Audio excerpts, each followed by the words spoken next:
pasti bakal ngasih balasan yang lebih baik daripada ini. Yakin, ya. Beliau lebih yakin tentang 3 hal itu daripada yakin bahwa api itu panas. Maka bismillah, hasbunallah wa ni'mal wakil, ni'mal maula wa ni'man nasir, berjalan, api Allah jadikan dingin untuknya. Yakin ya? Nah, ini dia. Ketika kita bicara yakin, kalimat yang kita ingin mau mati dengan mengucapnya la ilaha illallah, kadang ternoda ya. Ini contoh ya. Ini unik soalnya. Mumpung di hadapan ibu-ibu. Bu, waktu kita zaman sekolah, kan disebutkan kebutuhan manusia ada 3 ya. Sandang, pangan, pan. Atau enggak kadang primer, sekunder, tersier. Ya. Ketika kita renungkan lagi, ternyata ada kebutuhan manusia yang keempat. Tapi enggak semua orang pengen ngaku. Apa itu yang keempat? Kebutuhan ingin diakui oleh orang lain. Ya. Apa buktinya kok? Oh lihat, gampang. Lihat kaki kita ada berapa? 2. Berarti butuh alas kaki berapa? 2. Ya.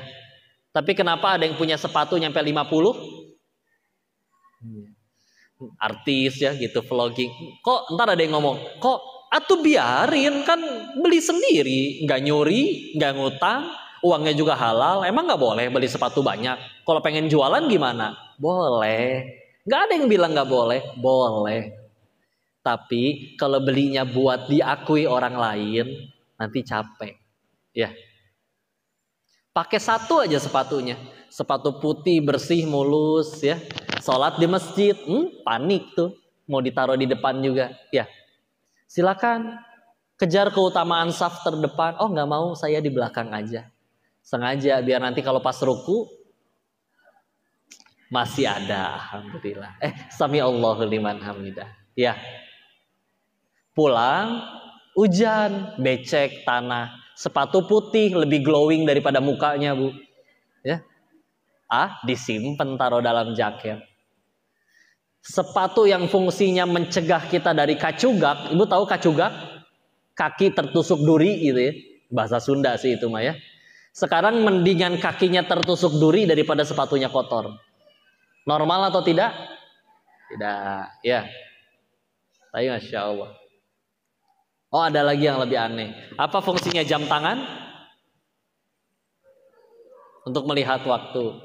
Kalau untuk melihat waktu, jam tangan yang 25 ribuan gambar Doraemon itu juga bisa bu, ya. Tapi nggak ada yang pakai di sini ya. Ya yang 50 ribu lah yang polos gitu ya. Tapi ternyata ada orang yang beli jam tangan seharga 5 miliar bu. Bu percaya nggak bu ada jam tangan harganya 5 miliar bu? Ada ya. Lebih aneh lagi ada yang beli bu. Ya Masya Allah. Nggak gini soalnya. Kalau kita beli mobil mahal sama mobil yang lebih murah, mobil mahal tuh biasanya lebih cepat larinya daripada mobil murah. Betul? Kalau jam tangan dia lebih mahal, apa muternya lebih cepat daripada yang murah? Bu, itu jam tangan ibu 5 miliar, kelebihannya apa? Oh ini 1 jamnya setara 5 menit. Nah, rusak berarti ya. Ngapain dipakai? Ya. Nah ini dia jadi pertanyaan ya. Kadang saking cepat muternya mungkin jarum jamnya bisa jadi kayak kipas angin gitu ya. Saking cepatnya. Ya. Maka sekali lagi boleh ya. Kalau sesuai kebutuhan boleh. Kayak contoh, kita mau naik gunung kan nggak mungkin pakai sendal hotel tipis ya. Mesti pakai sepatu gunung dan memang harganya lebih mahal. Ya udah beli sesuai kebutuhan. Tapi sekali lagi belinya untuk apa? Ya. Contoh, orang sering fitness nge-gym. Setelah badannya udah gede, kenapa jadi suka pakai baju ketat? Ntar kalau ditanya toilet di mana? Di mana WC, Pak? Di situ. Biar kelihatan nih ya. Kan gampang ya, toilet di mana? Tuh, udah enak selesai ya. Ini kudu, Masya Allah. Capek bu, capek. Pernah ngeliat di waktu masih tinggal di Thailand itu, emang paling menyakitkan itu kalau ada kita udah beli barang mahal, orang masih nggak percaya kalau itu mahal. Dikira KW melulu gitu ya. Waktu di Thailand ada orang yang seperti itu. Dia beli jam tangan mahal beneran. Tapi orang nggak pernah ada yang percaya, diledekin terus. Akhirnya bon pembelian, struk pembelian jam tangan mahalnya itu ditaruh di dompetnya, dibawa kemana-mana. Ya. Setiap kali diledek, dikeluarin, nih bro, gue beneran beli. Udah ditunjukin pun orang masih ngomong, itu bon siapa kamu ambil? Sehingga percaya lagi. Ya, sakit hati. Kalaupun ada yang percaya, udah nggak bantuin nyicil, ya, stres mikirin sendiri, mikirin cicilannya. Capek, ya. Dan kadang kita sakit hati ketika tidak dipuji. Padahal kita balik lagi, kalimat la ilaha illallah, apa artinya? Tiada Tuhan selain Allah. Padahal kata Tuhan dalam bahasa Arab itu bukan kata ilah, ya, tapi Rabb. Rabbi, Tuhanku. Rabbana, Tuhan kami. Rabbul alamin, Tuhan semesta alam. Ya, di situ kan tidak ada kata Rabb, adanya la ilah. Ilah. Ilah itu apa kalau diterjemahkan secara bahasa? Lebih tepatnya diterjemahkan sebagai sesembahan. Ulangi. Iya. Nah, sesembahan itu secara bahasa. Kalau secara istilah, maknanya nanti meluas. Termasuk salah satunya adalah apapun yang mendominasi hati kita. Karena contoh, iya dia muslim, iya bahkan dia juga sholat. Tapi ketika ketinggalan sholat dia nggak pernah sedih, nggak pernah nangis. Kehilangan jabatan dia nangis. Berarti ilahnya jabatan, ya. Iya dia sholat, tapi ketinggalan sholat nggak pernah nangis. Kehilangan duit dia nangis. Berarti ilahnya, ya. Gampang ngeceknya, Bu. Gampang ngeceknya. Makanya kita lihat orang-orang solih terdahulu kayak nggak pernah sedih gitu, ya. Nabi Ayub alaihissalam 18 tahun kena penyakit kulit sekujur tubuh. Waktu kena sakit kulit, beliau punya anak kandung 12 orang, 12-12-nya serentak mati barengan. Hewan ternak dan ladangnya kena wabah, layu dan mati semua. Tapi pengen minta sembuh juga malu. Ngerasa nikmat dari Allah terlalu banyak. Nggak sedih, nggak, gitu aja biasa. Ya, sedihnya satu ketika Tuhan dan Rasulnya dicaci, dan ketika dirinya tidak tambah takwa kepada Allah. Udah itu aja. Sisanya mau digempur dunia kayak gimana, mangga silakan. Ya, menunjukkan oh ternyata bedanya di situ doang, Bu. Ilah di hatinya siapa? Ya, makanya contoh ya, kadang setiap kali ada masalah, Bun, panggilnya moms ya, Momo. Kayak Shinchan ya. Mom, masih bangun, Mom? Masih ya. Coba dengar suaranya. Assalamualaikum. Bagus ya. Karena dari sini nggak kelihatan merem atau enggak matanya ya. Gini, Mom. Kalau ada orang ngoleksi buku komik, hilang satu aja buku komiknya, nangis dia jerit-jerit. Ya, guling-gulingan di tanah kayak tempura. Ya. Tapi ada orang lain nggak ngoleksi buku komik, hilang buku komiknya satu lemari juga bodo amat. Kejadiannya sama, hasilnya berbeda. Apa perbedaannya? Ilah di hatinya siapa?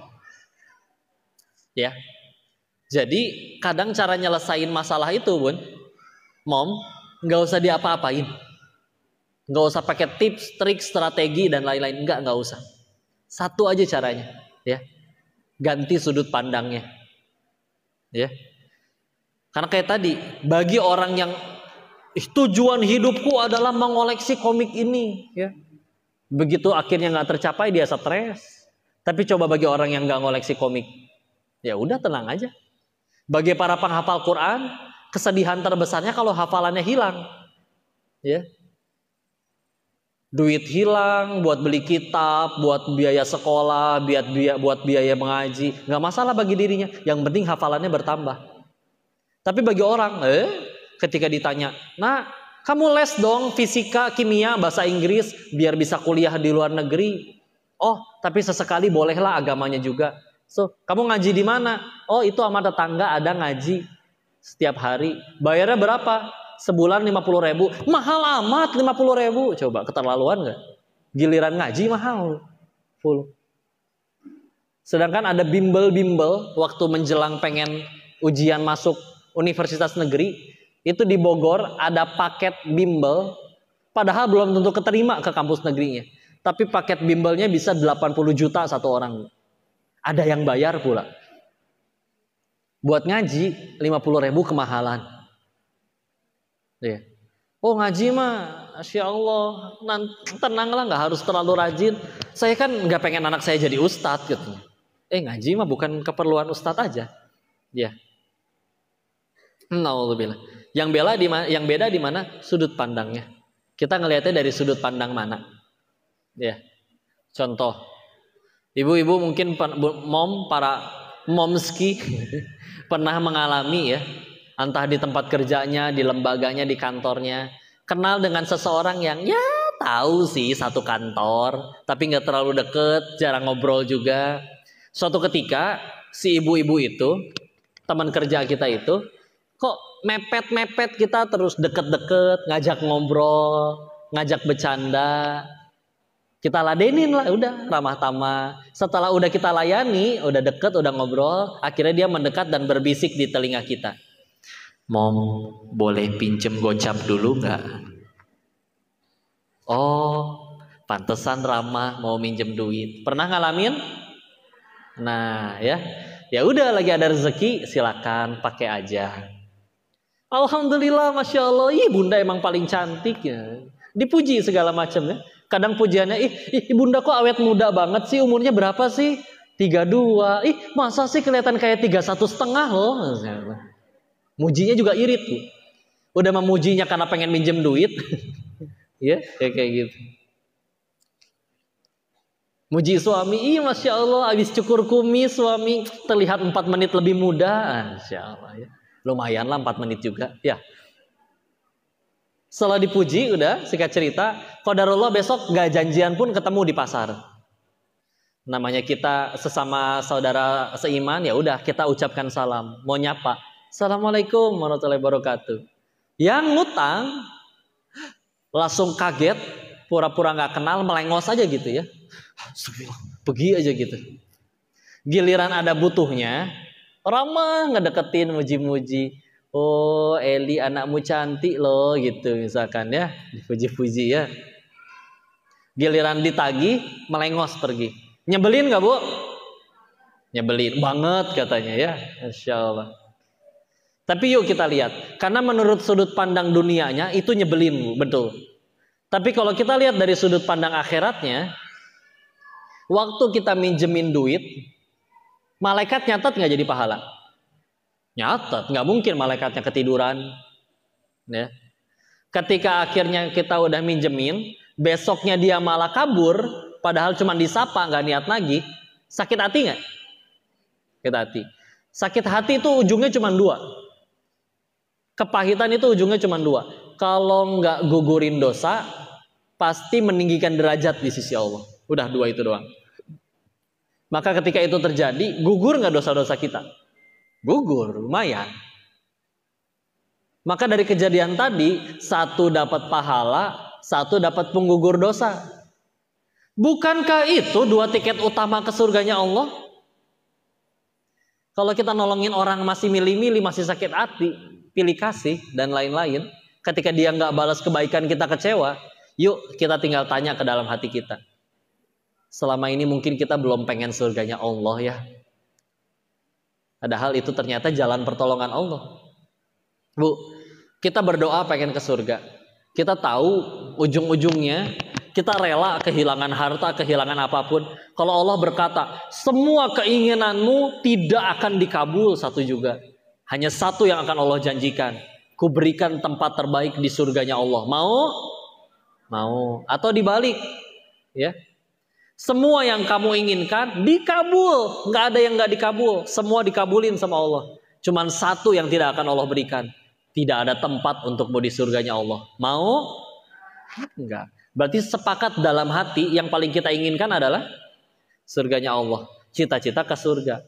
Kadang mesen surganya juga pengen bareng Nabi. Tapi Malaikat juga ngedengerinnya bingung, Bu.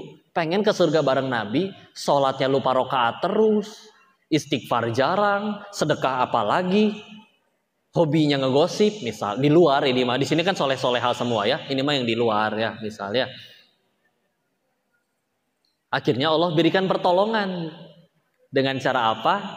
Ada yang mencaci, ada yang minjem duit nggak dibalikin, nah lumayan, ya. DP ya. Atau bisa jadi Allah ingin meninggikan derajat seseorang, tapi ya kita bukan seperti Imam Ahmad bin Hambal yang kalau setiap kali sehari semalamnya tidak pernah kurang dari 300 rakaat sehari. Ya. Gimana tuh kita ibadah segitu-gitunya tapi pengen ditinggiin derajatnya? Allah tolong, ada yang nipu, ada yang mencaci, ada yang ngefitnah. Tenang, Bu. Bu, pengen dapat surganya Allah? Pilihannya dua. Kita yang tingkatin takwa, atau enggak Allah kirimkan penolong-penolong untuk gugurin dosa kita. Ada yang mencaci, ada yang memaki. Kok berarti itu azab ya kok ya? Kalau kita bikin dosa terus dijahatin orang berarti azab ya? Enggak bisa dibilang gitu juga. Azab tuh karena Allah benci ya kok ya? Enggak. Azab tuh pertolongan Allah, Bu. Ya. Lumayan Allah izinin untuk digugurin dosanya. Ya. Misalkan 10 pencuri ditangkap 1.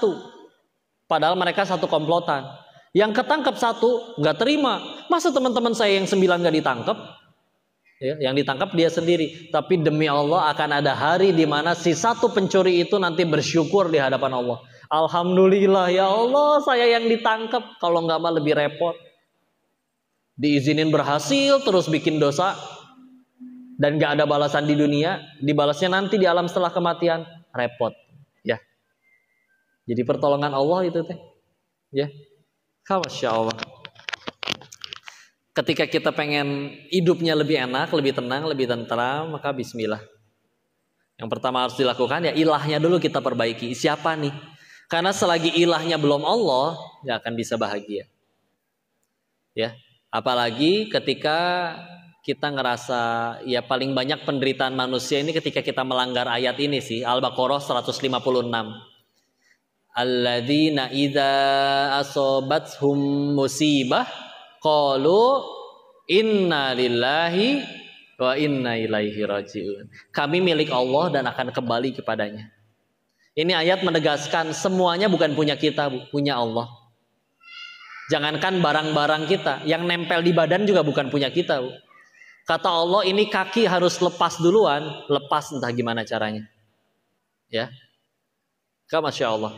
Nah, kita manusia biasanya ngaku-ngaku merasa memiliki. Padahal ayat itu menegaskan titipan.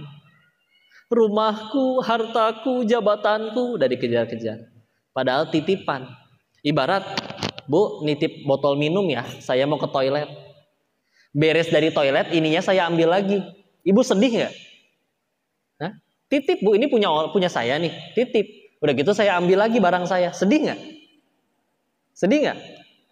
Enggak, ya. Karena kan emang barang saya. Tapi kadang kita itu ketika diambil, ini kan udah dititipin ke aku, nggak boleh dong. Padahal titipan, ya.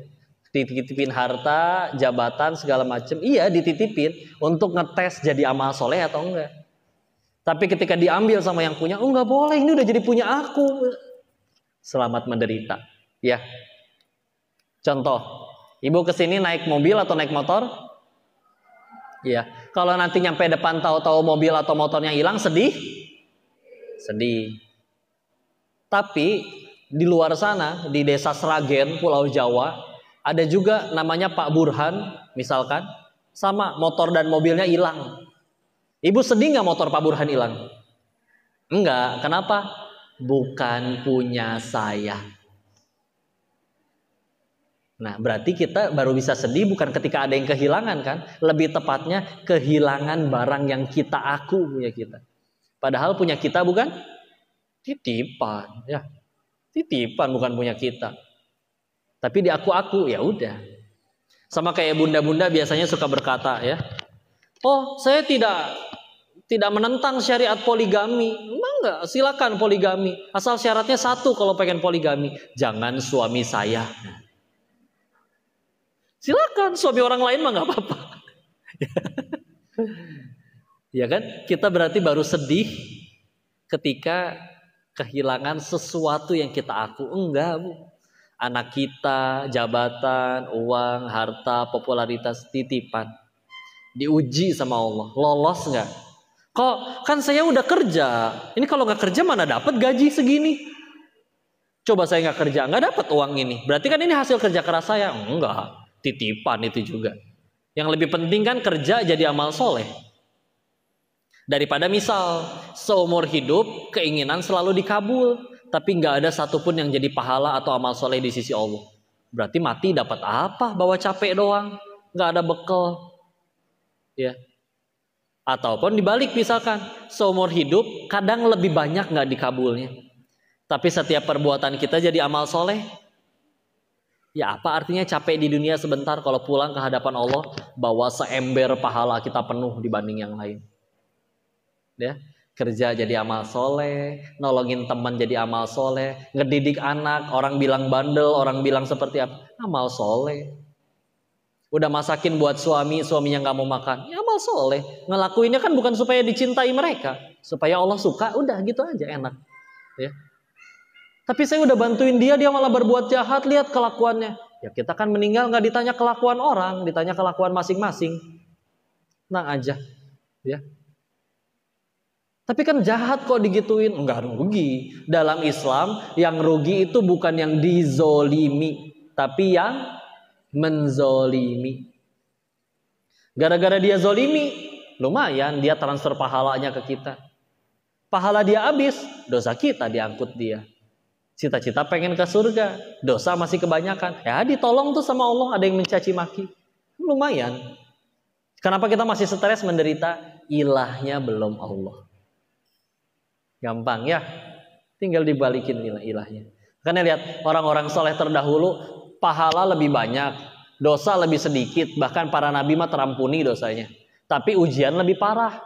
Tapi tetap jadi hamba yang baik kepada Allah dan kepada orang. Nggak ada satupun yang pundung. Kebayang kalau nabi kita ngambek-ngambek melulu. Wahai Rasulullah, kenapa hari ini nggak berdakwah? Nggak mau, kemarin juga diledekin terus, sakit hati. Ngambek. Gak keren ya. Islam tidak akan sebesar ini kalau Nabi kita ambekan. Ya, pundung kalau bahasa ininya. Enggak ya. Jangankan dicaci, dimaki, difitnah, silakan. Mau dibunuh sekalipun bersatu seluruh jin dan manusia ingin mencelakai, Allah gak kasih izin sehelai rambut pun gak akan jatuh. Tenang aja. Ya. Masya Allah. Enak kalau udah kayak gitu. Lillahi ta'ala aja semuanya. Ya. Semuanya dimurnikan kepada Allah. Nih hati kita segini doang, Bu. Sempit. Di dalamnya kita taruh jabatan, harta, popularitas, ya. Anak-anak, pasangan. Terus ada Allah nyelip di situ. Ya iya, tumpet-empetan, sempit, ya. Tapi kalau cuman Allah aja, balik lagi ke ayat yang tadi, innalillahi wa inna ilaihi rajiun, itulah Islam. Dari salah satu turunan katanya berasal dari kata aslama yuslimu, berserah, melepas. Di hati udah nggak ada apa-apa lagi, tinggal Allah. Karena Allah tahu makin kita hijrah, tobat segala macam, kamu makin nggak bisa bahagia kalau kamu makin ngejar-ngejar yang kata kamu sumber kebahagiaan. Ngejar harta udah kaya masih stres, ngejar jabatan udah punya jabatan masih stres. Tapi orang yang berhasil lepas dari itu semua malah jadi manusia yang paling bahagia. Ya itulah Islam, ya aslama yuslimu. Ketika kita bisa melepas semuanya, bismillah. Dalam hati Allah doang, murni udah. Bu, Mom, suka susu sapi murni nggak? Suka. Kalau saya campur tai sapinya 1 sendok mau nggak? Nggak. Setengah sendok deh. Dikocek nggak akan kelihatan, masih nggak mau? Berarti kita aja pengennya yang murni. Masa kita hidup jadi hambanya Allah, diciptakan untuk beribadah, ya masih sambil baca sambil STMJ ya, sholat terus maksiat jalan, yuk ah. Tahu ada singkatan kayak gitu, STMJ, ya. Sholat terus maksiat jalan, ya. Ya udahlah, dimurnikan kepada Allah. Karena kalau misalkan sudah Allah yang jadi ilahnya, bismillah, silakan ya Allah. Mau diapain juga silakan, mangga. Ya, enak hidupnya Bu. Bu, lama-lama jadi awet muda Bu, beneran. Ya. Karena hatinya tenang, mau diapain juga. Ya. Coba misalkan ada yang ganteng, cantik, hidung mancung kayak perosotan TK, ya. Alis kayak ulet bulu. Ya. Bulu mata bisa buat ngegantungin anduk ya, saking lancipnya. Misalkan gitu ya. Tapi omongannya nggak enak Bu. Kalau omongannya kalau nggak mencaci, memaki, gibah, julid, fitnah, baru orang datang, oh ngapain? Mau pinjam duit ya? Padahal mau bagi-bagi kue. Ya. Giliran ada yang dapat kebaikan, paling bapaknya nyuri, gitu nyebutnya. Baru mendung, Allah udah dimaki-maki. Oh ngaco ya, kacau. Ini Allah ngaco nih, pasti macet kalau hujan kayak gini. Hujannya belum tentu jadi, Allahnya udah dimaki-maki. Ya. Kalau bangun tidur berlebihan, badan teh remuk, bohong. Ya, badan remuk mah nggak bisa bangun. Ya. Kerja di kantor, ini pala pecah rasanya, bohong. Coba ada orang kepalanya pecah di kantor, repot, darah kemana-mana ya.